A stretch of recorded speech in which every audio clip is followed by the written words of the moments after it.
My people, the time for change is now. We will not be silenced. Our voices will be heard.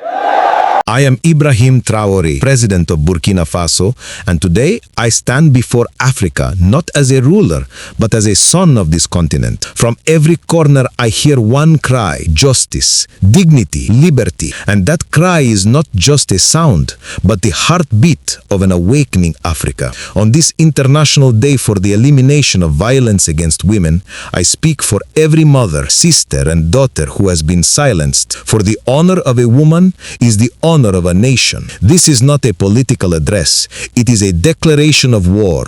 A war against violence, injustice, and the chains of ignorance. When I was a boy in Bobo Dioulasso, I watched my mother work under the burning sun to feed us, while men sat in the shade talking politics. And I asked myself why justice always stops halfway. I later realized that this is not only the story of my mother, but of Africa itself. Across history, women have been confined, silenced, and reduced to roles: childbearers, caretakers, possessions, while we use tradition to justify fear and morality to excuse injustice. But today, we invoke only justice to restore their dignity. For when one woman is humiliated, a whole nation bleeds. And when one woman rises, all humanity moves forward. If men are the backbone of a nation, then women are its heartbeat. Africa has survived because of women, the ones who carry water under the sun, plant seeds in the rain, and teach children to dream in mud-walled classrooms. Let us remember Fatoumata Tambayang of Gambia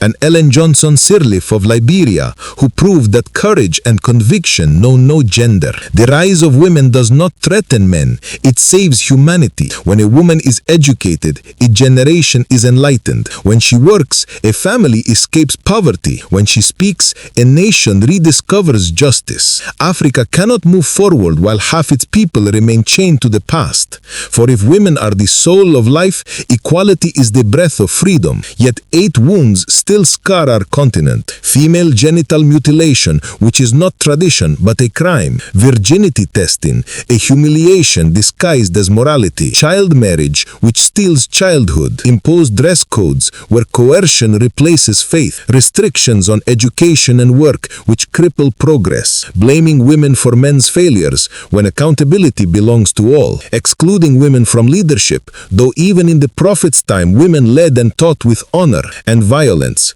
both domestic and in war, where no glory can be built upon the tears of mothers. These wounds must end. From this day forward, Burkina Faso will become a symbol of a new Africa, where women are trusted, protected, and honored. We declare 6 great initiatives. The Mother River Fund, to create 50,000 jobs for women in rural Africa. The introduction of gender and equality studies in schools by 2026, so boys learn to protect and girls to lead. A special court for gender-based violence and child marriage, where silence will no longer be a sentence. The program Healthy Mother, Strong Future, to ensure safe births and modern maternity care. The Fatima Traoré Scholarship for young women in science and technology, because progress needs their intelligence.